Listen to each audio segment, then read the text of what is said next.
Boa noite, queridos, graça e paz.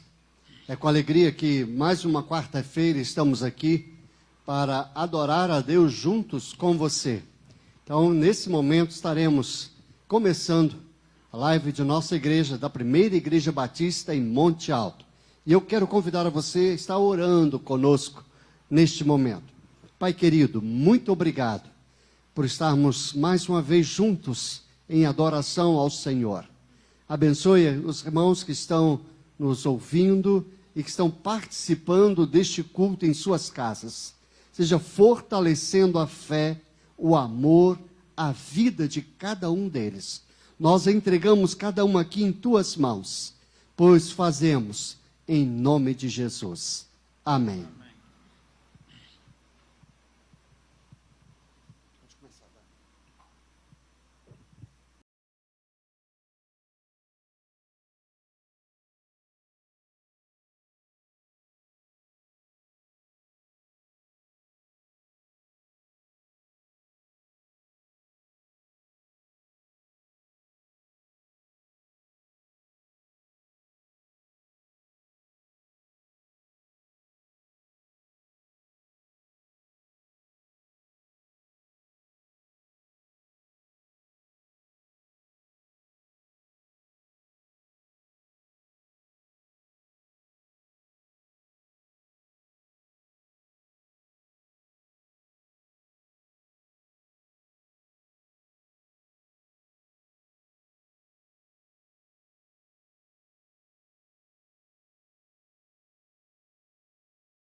Exaltado.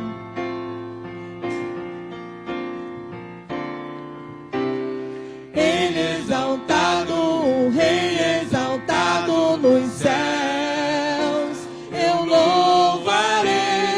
Ele exaltado, para sempre exaltado, seu nome louvarei.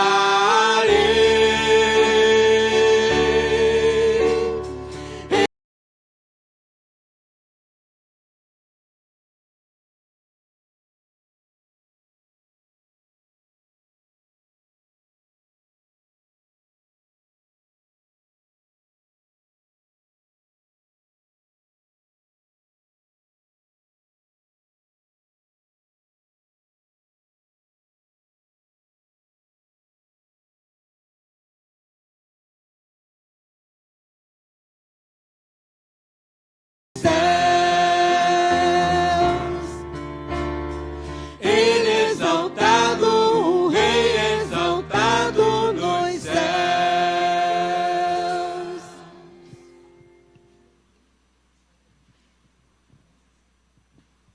E nesse momento, com o hino 52 do HCC, nós vamos estar louvando ao Senhor com grandioso és tu.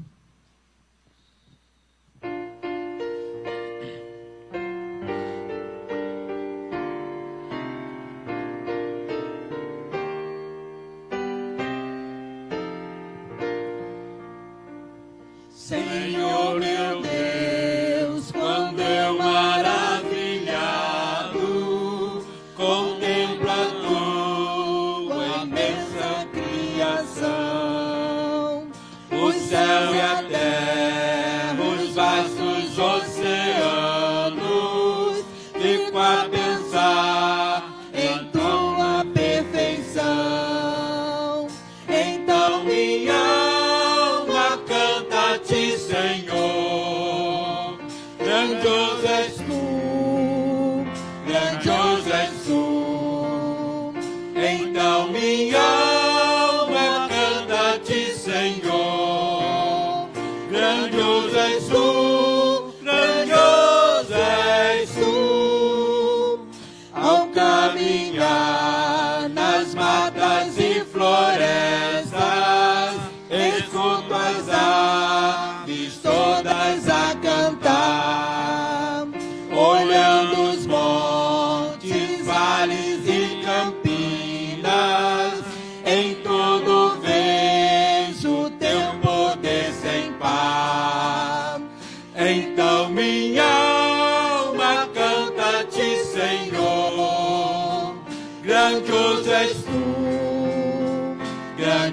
és tu. Então minha alma canta-te, Senhor. Grandioso és tu, grandioso és tu. Amém.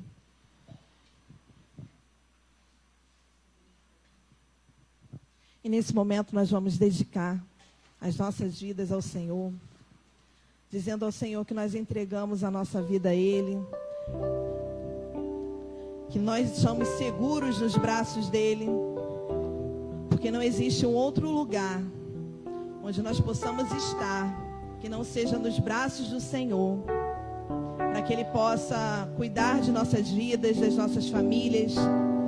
E com esse cântico nós vamos estar louvando ao nosso Deus, agradecendo esse cuidado, essa confiança que nós podemos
abençoe.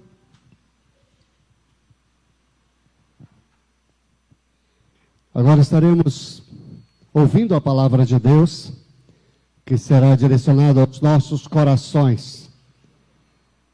Estará falando para nós hoje o irmão Ebenezer Vita, ele é lá do Rio, da Primeira Igreja Batista, do Parque Felicidade, mais conhecido como 48, né? Quem conhece ali no Rio, conhece esse bairro, e fica lá em Bangu. Mas o irmão Ebenezer, ele é uma pessoa que tem nos trazido grande alegria, porque ele há 40 anos trabalha com embaixadores do rei. É uma bênção na vida da igreja, e ele tem nos abençoado também nesses dias. E ele vai estar falando ao nosso coração nesta noite. Feche os seus olhos, vamos orar por ele. Pai querido, nós te agradecemos, ó Deus, por ter conosco nesta noite o irmão Ebenezer. E sabemos, ó Deus, que o Senhor já falou o seu coração para transmitir aos nossos corações o que o Senhor deseja que a gente venha conhecer e saber na nossa vida cristã e espiritual. Obrigado pela sua vida, pelo seu ministério, obrigado pela sua atuação junto aos embaixadores do rei, e obrigado, ó Deus, porque o Senhor separou esta noite para que ele falasse para cada um de nós. Obrigado, ó Deus, e o abençoe. Que o teu Espírito Santo esteja sendo os lábios do teu servo agora. Nós te oramos assim no nome de Jesus. Amém.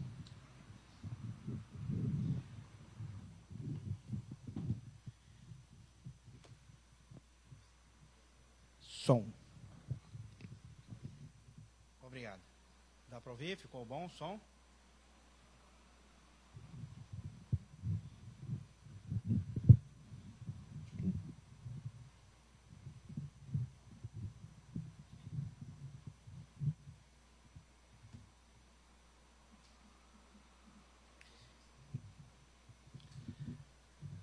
Para nós é um privilégio muito grande poder estar aqui hoje, né, a convite do pastor, quando ele nos convidou, e prontamente a gente ficamos felizes pelo convite, porque eu aprendi uma coisa: a gente sempre deve estar disposto e pronto para servir a Deus.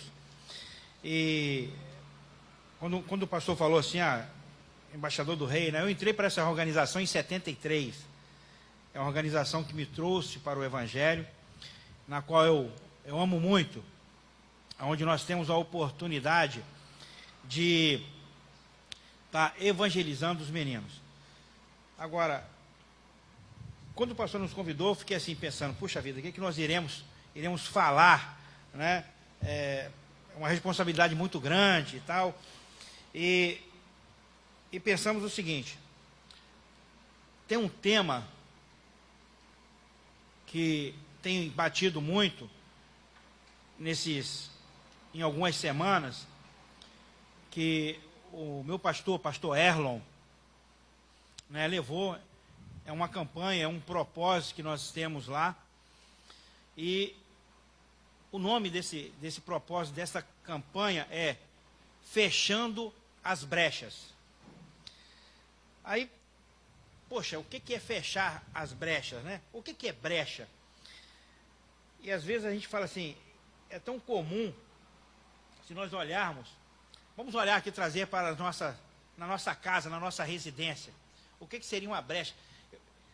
Eu acho que eu não vi uma casa ainda, só se aquelas casas bem novas, né, que não tem uma rachadura, ou que cedeu alguma coisa, tem aquele trincadinho que aparece, né, naquela casa. São aquelas brechas que aparecem. Às vezes a pessoa vai bater uma laje, e aquela laje, em algum momento, ele não colocou água o suficiente, e tal, e trinca aquela laje, e aparece aquela brecha.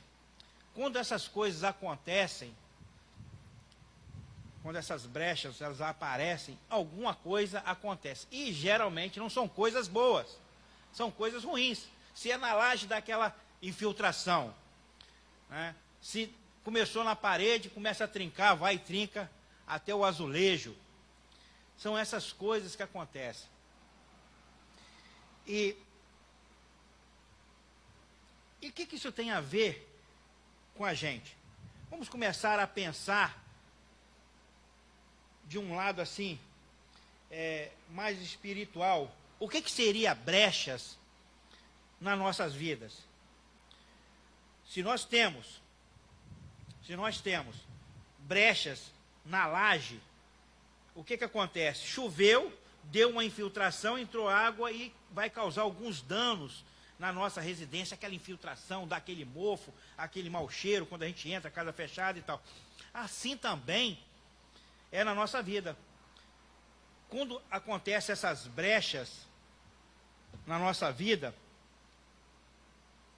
o que acontece, Ebenezer? E o que seria? Vou dar alguns exemplos de brecha. Né? Brecha também, em termos geológicos, é uma depressão numa cadeia de montanhas que serve de passagem. Vamos atentando, pessoal, para que a gente possa entender lá no final. Qualquer abertura numa superfície, espaço vazio, uma lacuna. Abrir uma brecha, enfraquece uma defesa. Abrir um caminho. Quem gosta de filme, né, filmes antigos, né, filmes romanos, eu gosto muito, né, existia uma tática do exército romano que era da seguinte forma: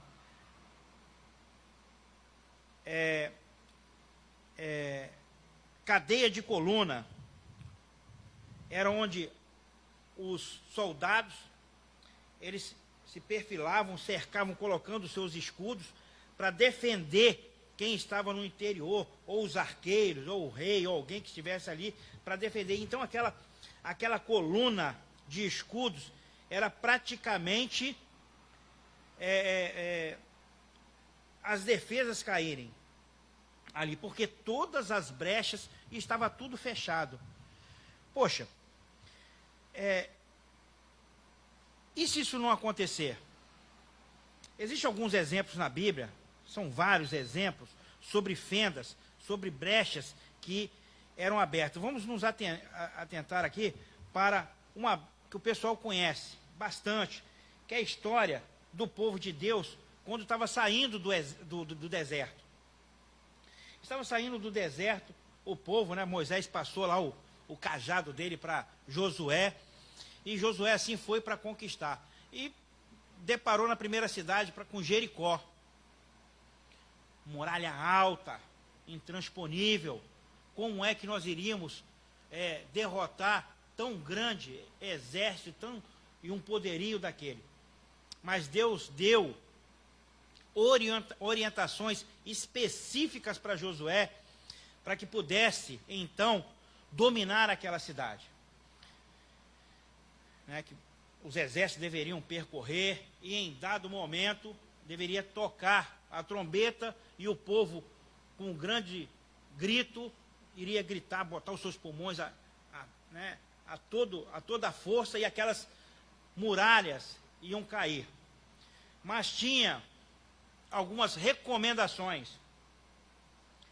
Uma das recomendações específicas de Deus foi: olha, vou te dar Jericó nas suas mãos. Vai matar todo o povo, matar gado, matar todo mundo, mas nada vai poder se pegar ali, nenhum despojo. O que é o despojo? É aquelas coisas que você matou uma pessoa na guerra e tal, os pertences, as coisas de valores que aquelas pessoas tinham, aquele povo tinha, nada daquilo poderia pegar, ninguém poderia pegar aquilo. Tranquilo. O povo foi lá na batalha, guerrearam, e Deus deu Jericó nas mãos de Josué. E aquela cidade foi conquistada.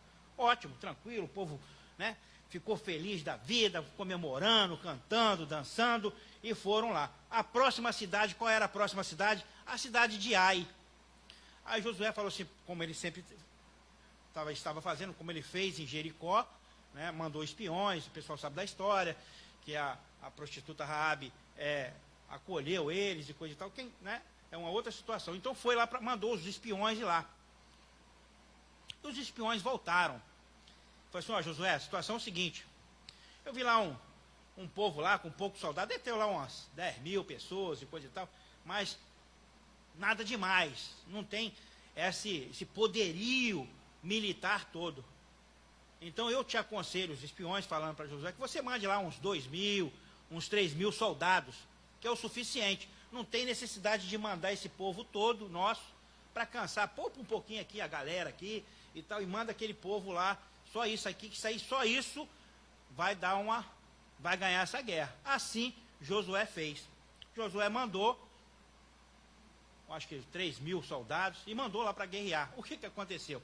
Levaram uma costa bonita. O povo, eles foram humilhados, foram perseguidos, e nessa perseguição 36 pessoas morreram e foram humilhados, escorraçados, que aquele pessoal... Aí saíram lá correndo e o pessoal correndo atrás deles. Beleza. Josué vai e questiona a Deus. Falei, peraí, Deus, o que está acontecendo? Você me deu Jericó com todo aquele poder. E agora eu vou ali, mando um soldado ali para bater nos cachorros mortos ali e levo uma coça. Deus falou, Josué orou, aí um anjo apareceu para ele e disse a ele, olha, resumindo a conversa, olha só, tem pecado no povo. O povo me desobedeceu. Ô José, mas como? Era específico as ordens. Como é que... Tem sim, o pessoal me desobedeceu, assim. Deus foi e revelou para Josué. E Josué falou, peraí. Aí reuniu lá os grandes lá. Pessoal, Deus me revelou que aconteceu isso, e alguém pegou coisas que não deveria pegar. E foi revelado, né, que era Acã, a família de Acã. Acã foi lá e pegou. E Acã, aí foi inquirido lá, foi questionado lá por Josué e coisa e tal. E Acã, naquela simplicidade dele, vejam bem, na simplicidade que nós também temos de encarar as desobediências e os pecados também, naquela simplicidade nossa, e tal. Tinha tanta coisa de valor naquela cidade lá, tanta coisa de bobeira lá. Eu só peguei o quê? Cara, eu só peguei uma capa babilônica, uma prata e um pouquinho de ouro. Né? A Bíblia não relata, pelo menos na minha aqui, o que eu procurei, mas o pessoal fala que é uns 2 quilos de prata e 500 gramas de ouro, alguma coisa nesse sentido aqui. E a capa, só esses 3 itens, só. Essa palavrinha só é tudo. Aí o que aconteceu? A consequência. Acã foi apedrejado, toda a sua família, toda a sua fazenda, tudo dele foi consumido. Então, o que aconteceu com isso? Nós devemos obedecer. Aonde que estava o pecado de Acã? Vamos refletir? Acã pecou aonde? Em que momento ele cometeu o pecado? Onde foi o erro dele? O erro dele foi nos objetos roubados? Vamos refletir. Foi nos objetos roubados? Não. Não foi nos objetos que ele roubou. O erro dele foi na desobediência. Quando ele desobedeceu, esse foi o erro. Esse é o nosso erro. O erro não está no que nós fazemos, mas antes da gente fazer, a gente cometeu uma coisa, nós desobedecemos. É aí que está o erro, a desobediência. Peguem essa palavrinha e vamos continuar nesse sentido. Como é que essas brechas, elas aparecem na nossa vida? Podemos verificar em vários relatos bíblicos, né, em em várias derrotas que o povo sofreu ao longo da sua história.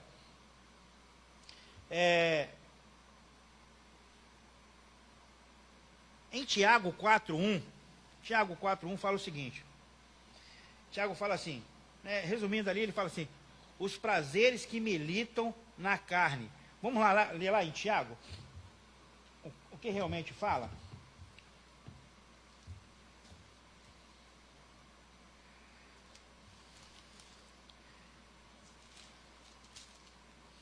Tiago fala assim,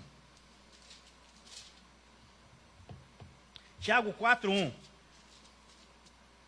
de onde vêm as guerras, as pelejas entre vós?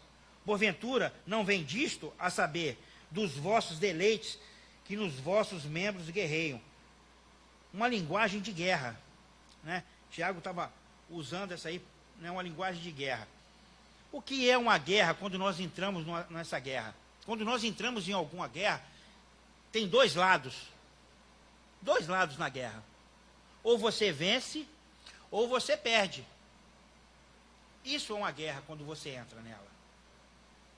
Entrei numa guerra, entrei numa batalha. Com qual finalidade eu estou entrando naquela batalha? Ou é para vencer, ou é para eu vencer. Se eu não vencer, a minha consequência é perder. E nós estamos numa batalha, nós estamos numa guerra, uma guerra espiritual. E o que você quer fazer nessa guerra? Você quer vencer ou você quer perder?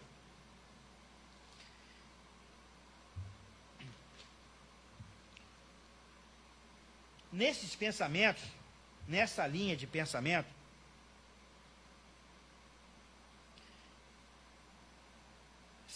vamos pensar, como nós demos o exemplo lá na Bíblia do Velho Testamento, o que é que nós podemos trazer para nós? Tem algumas coisinhas que nós fazemos que nós achamos que é muito pouco, que não é nada, como Acã também não achou nada pegando aquela capa babilônica, aquela prata e aquele ouro. E nós dizemos o seguinte: será que tem algum problema em satisfazer determinado desejo da carne? Tem algum problema? Algumas pessoas que gostam, né? Tem algum problema eu ir ali e tomar uma cervejinha, uma gelada no verão? Que mal tem isso? Tem algum problema eu assistir um filme pornográfico? Que mal tem isso? Furtar alguma coisa de quem tem muito. Você pagou uma passagem de ônibus, né? A trocadora, por algum motivo, ela se equivocou e ela te deu um troco a mais, R$1, R$2, sei lá. E você vai e coloca no bolso consciente daquilo. Que problema tem isso? A empresa de ônibus, ela é muito rica. Eu vou num supermercado desse aí, grande aí, aqui dos irmãos aqui. Eu tenho consciência que um preço de uma mercadoria, da carne que eu comprei ali no mercado, ela custa 30. Mas o rapaz lá, por um erro, né, humano, ele vai e coloca como se fosse R$25 o quilo. Eu vou lá, opa, comprei uma carne, o cara errou ali. Problema dele. Eu não errei, não pedi nada a ele. E o mercado tem muito. Que problema tem isso? Que problema tem eu ter o coração duro e não saber perdoar? Qual o problema? A pessoa me fez mal, atazana meu juízo, só me aborrece e não quero perdoar. Qual o problema disso?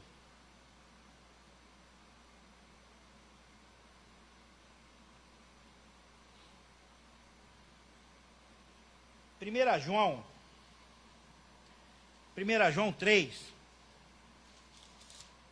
fala o seguinte: qualquer que pratica o pecado também pratica iniquidade, porque o pecado é iniquidade. E bem sabeis que ele manifestou para tirar os nossos pecados, no caso Jesus, e nele não há pecado, Jesus. Qualquer que permanece nele, em Jesus, não vive pecando. Olha só, peraí, Benezer. Então você está me dizendo o seguinte, que qualquer que permanece nele não vive pecando. Qualquer que vive pecando não viu e nem o conheceu. O que você está fazendo na igreja? Hã? O que você vem fazer aqui na igreja?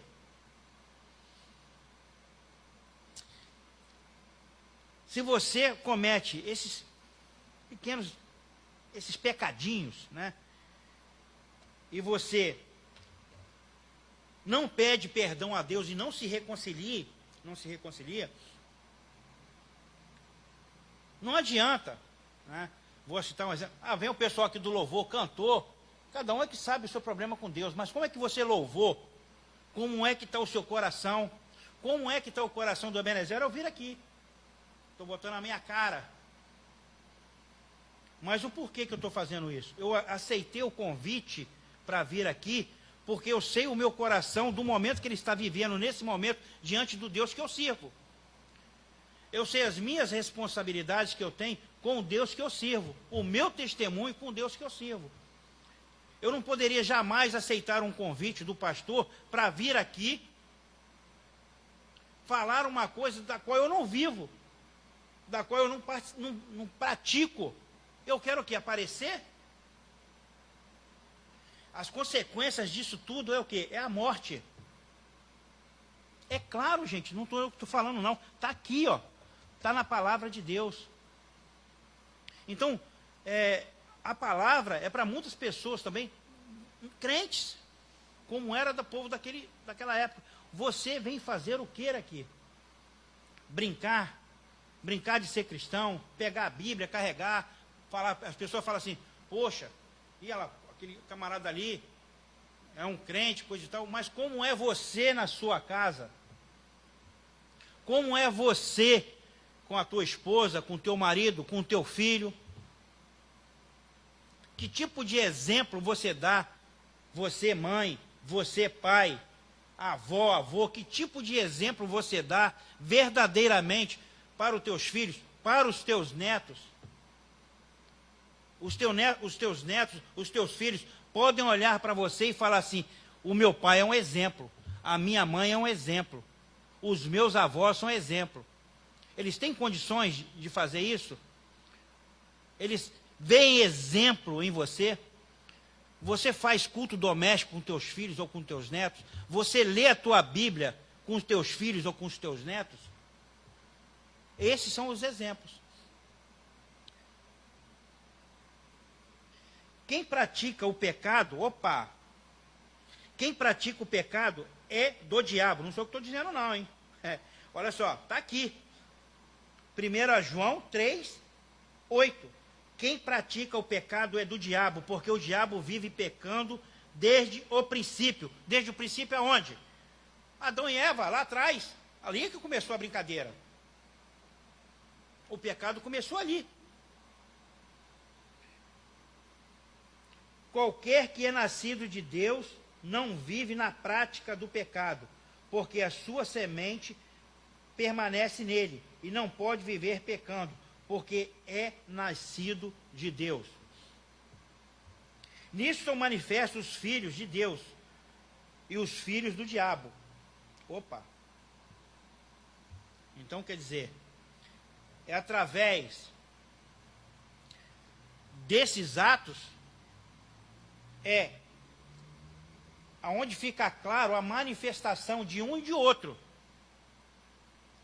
São através do pecado que define de quem eu sou filho. Eu sou filho de quem? Eu, Ebenezer, tenho certeza de quem eu sou filho. Eu tenho certeza da minha salvação. Ela é individual. Eu respondo por ela. Eu não posso falar, está aqui, ó, meu sobrinho João, né? Não posso falar, João, você vai ser salvo. Não sei. É ele que sabe, o problema dele é com Deus. Assim está o nosso pastor, como está qualquer um que está aqui. E outros, você que está aqui me assistindo.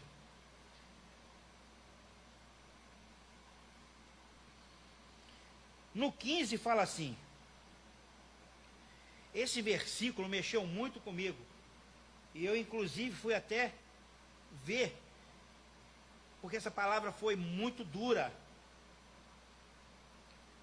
Qualquer que aborrece o seu irmão é homicida. Gente, essa palavra foi muito pesada. Qualquer que aborrece o seu irmão é homicida. E vós sabeis que nenhum homicida tem permanente, e vós sabeis que nenhum homicida tem permanente nele a vida eterna. Ué, por que isso? Por quê? Não, tem alguma coisa errada.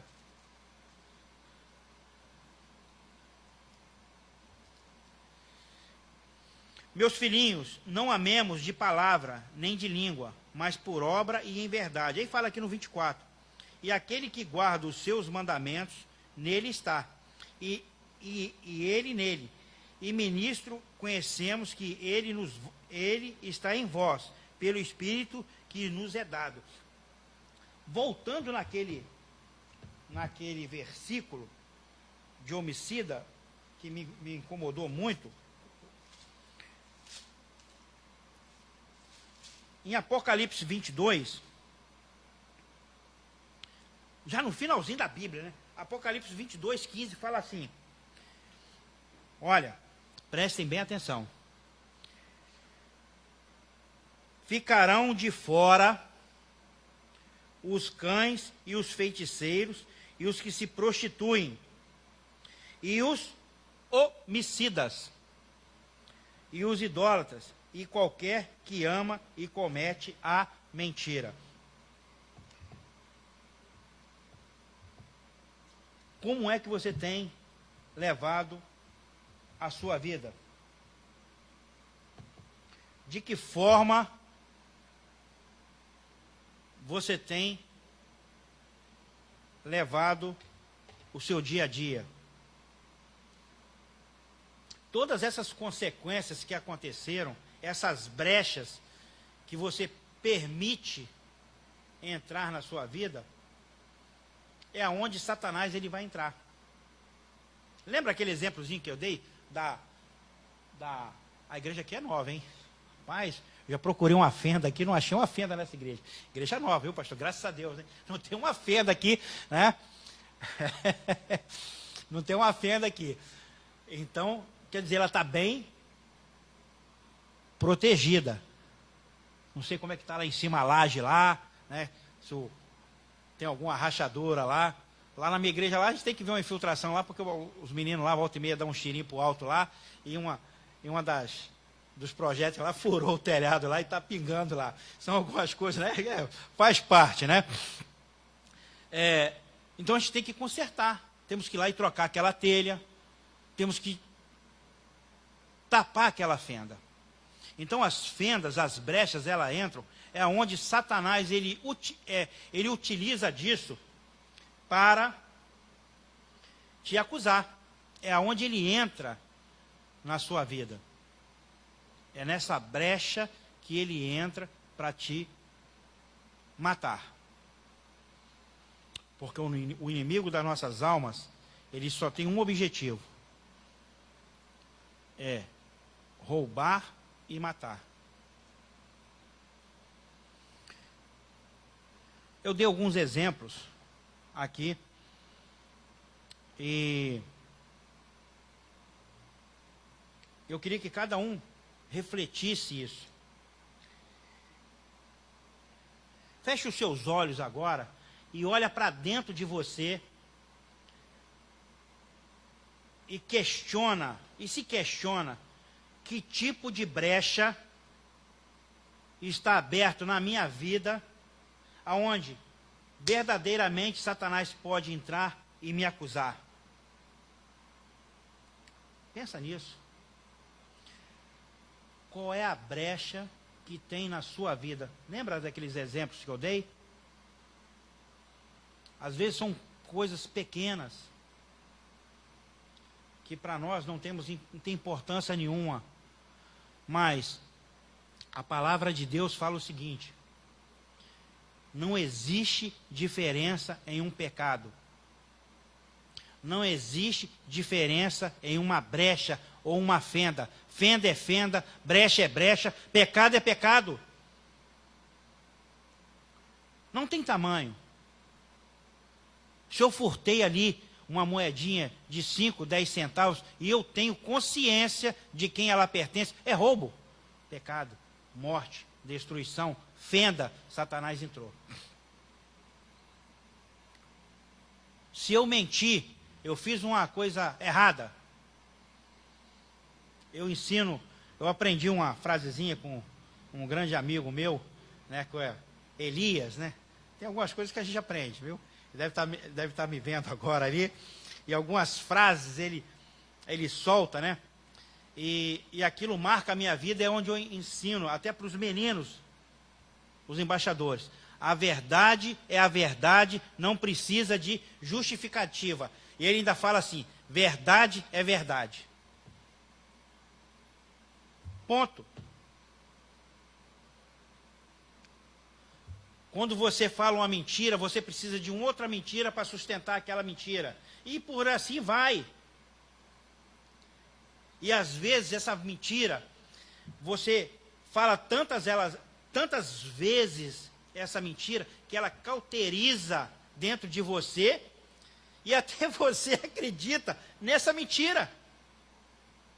Ela se torna verdadeira para você de tantas vezes que você fala ela. Pecado, brecha.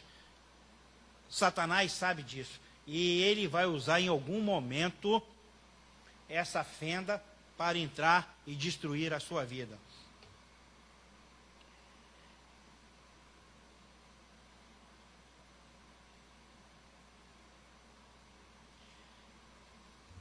Aí as pessoas se questionam assim, caramba, Ebenezer,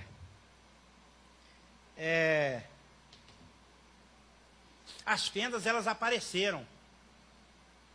Às vezes aparece, como eu falei lá, a fenda na sua casa, ela aparece e você não sabe, né? Por alguma coisa, você fez um alicerce mal feito, deu umidade, aí a casa vai cedendo, né? E ela vai dar uma rachadura, você não sabe. Agora, tem solução? Tem. Tem solução. Se deu uma fenda, uma infiltração na laje, hoje tem tantos produtos, né?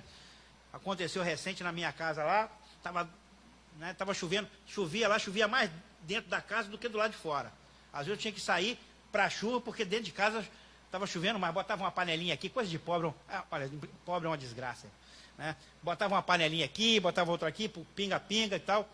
Qual foi a solução que eu busquei? Procurei uma pessoa, falei assim, olha, você tem que comprar um determinado produto, não vou nem falar o produto, né, porque senão não estou fazendo propaganda para ele, mas quem sabe, né, um produto, né, e coloquei, limpei, preparei, coisa e tal, resolveu o problema. É um paliativo, o pessoal falou assim, a solução é você botar um telhado. Essa é a solução para a vida toda, mas não tenho condições financeiras no momento para fazer isso. E o paliativo, que já está há 4 anos, né, aquele jeitinho, já está há 4 anos lá, resolvi, está lá o problema lá, não choveu mais dentro de casa. Coloquei lá E apareceu um determinado furinho e coisa e tal, vou lá e coloco um concreto, coloco alguma coisa também para tapar aquilo ali. E na nossa vida, como é que a gente vai tapar isso?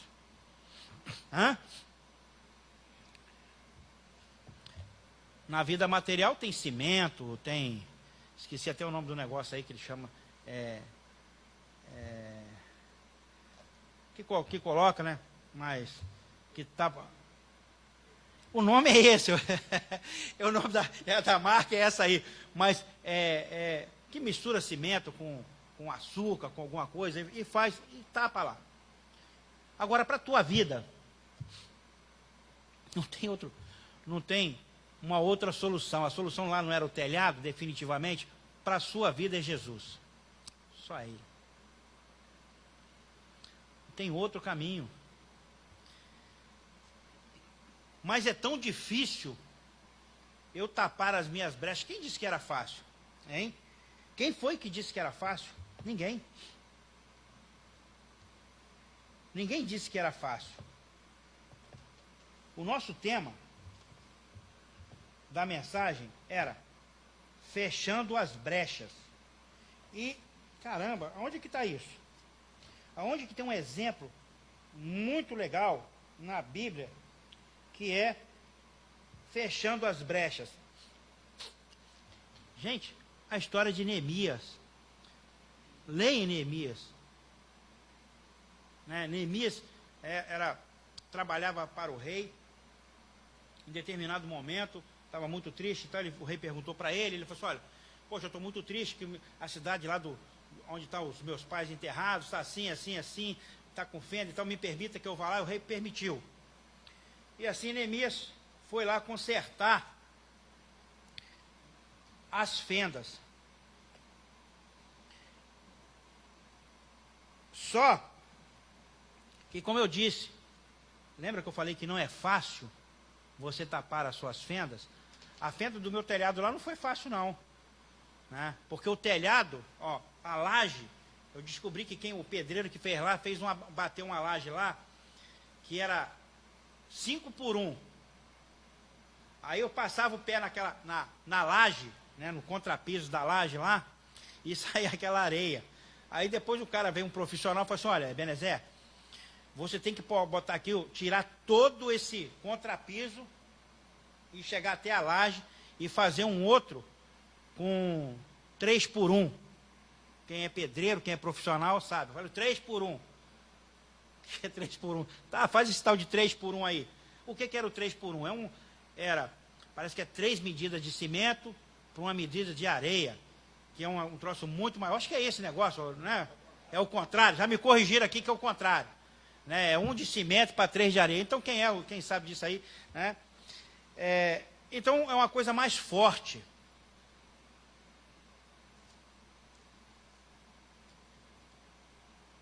E o que é uma coisa mais forte na sua vida? É Jesus. Acredito que esse cimento não deve ser nem 3 por 1. Deve ser 1 por 1. Se não for 1. E aí fala aqui, em Neemias 4, 7, vocês acham que foi fácil para Neemias? Foi não. Como não foi fácil para Neemias, não é para você. E sucedeu que, ouvindo Sambalate e Tobias, e os arábios, e os amonitas, e os adotitas, que tanto ia crescendo a reparação dos muros de Jerusalém, que já as roturas, as fendas, se começavam a tapar. O que eles fizeram? Iraram-se, sobremodo. Assim também é Satanás. Quando os caras começaram a ver assim, os caras estão tapando lá as fendas lá, consertaram as portas, a porta do norte, a porta do dragão, não sei o quê, que Neemias colocou cada família específica para consertar determinadas portas, determinado lado, que foi mais fácil administrar dessa forma. Assim, quando começou a tapar, os caras começaram a perseguir. Quem são esses? Satanás.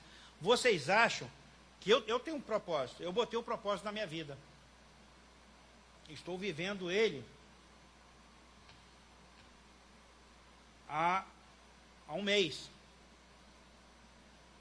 Passei numa prova de fogo aí e peguei essa doença, o Covid. Cheguei no hospital e depois fiquei sabendo, né, pelo amigo que me levou, a médica virou e falou assim, olha, mais 2 horas seria óbito, que meu pulmão já estava fechando. Graças a Deus nós estamos aqui por misericórdia, e eu fico pensando assim, para quê? Não por quê. Para que Deus quer que o Ebenezer continue essa caminhada? Tem um propósito. E aquele jargão, né, que algumas pessoas falam, alguns pastores, alguns pentecostais também falam o seguinte, Deus tem um propósito na sua vida. Eu sei que Deus tem um propósito na minha vida, como Deus tem um propósito na vida de cada um. Agora é você que tem que saber qual é o propósito que você tem, que Deus tem para a sua vida. E de que forma que você tem que descobrir? Se colocando inteiramente à disposição do Senhor. É o que eu tenho feito. Eu fui criado no Evangelho, E em 73 eu me converti. E entrei para os Embaixadores do Rei, para a organização Embaixadores do Rei.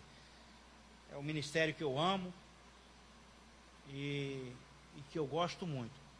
E de que forma que o Ebenezer tem que fazer agora? Se colocar à disposição do Senhor.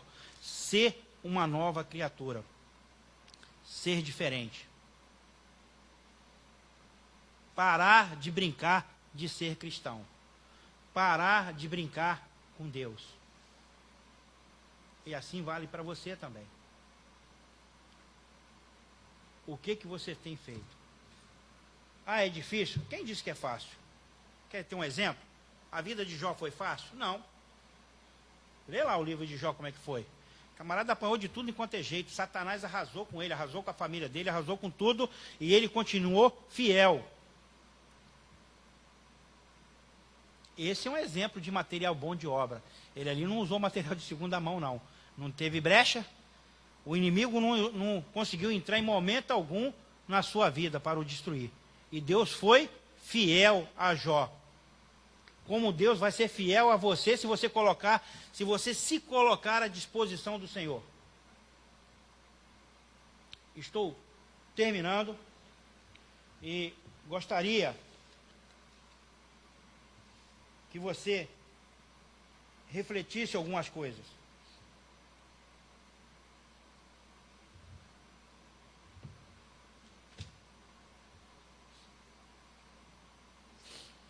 Pare de brincar de ser crente. Pare de brincar com Deus. As consequências são muito sérias. Temos vários exemplos. Temos exemplos de Davi. O que Davi fez? Pecou. Se deitou com a mulher do melhor amigo dele. Qual foi a consequência? Ele pediu perdão. Deus perdoou, não perdoou? Claro que perdoou. Deus é bom, perdoou, mas houve o quê? A consequência, o filho morreu. Quantas vezes você precisa apanhar de Deus para se levantar? Quantas vezes Deus tem te dado essa oportunidade? Até quando? Eu não sei. Né? Deus é tão bom, eu não sei. Quem me conhece sabe que eu tive alguns revés aí ao longo da minha vida aí. Algumas questões pessoais de saúde também. Essa não é a primeira vez. Perdi as contas de quantas vezes eu caí de moto. Rafael, filho do Elias, toda vez caiu de moto, vai socorrer o Ebenezer. Está caído não sei aonde, está todo arrebentado não sei aonde, moto, perda total, eu ainda tenho um punho quebrado, quem fazer uma cirurgia, desse jeito. Se o gato não sei quantas vidas tem, a minha já passou muito disso. Quantas vezes Deus tem te dado essa oportunidade? Amém? Pense nisso. Até quando Deus vai te dar? A Deus pertence o tempo. E o seu tempo? Você sabe quando é que vai chegar? Eu não sei. Mas de uma coisa eu tenho certeza. Eu estou me colocando à disposição do Senhor para fazer a obra dele. Se eu vou cair de novo, também não sei. Mas o meu cair pode ser do inimigo, mas o meu levantar é no nome do Senhor Jesus Cristo. Amém?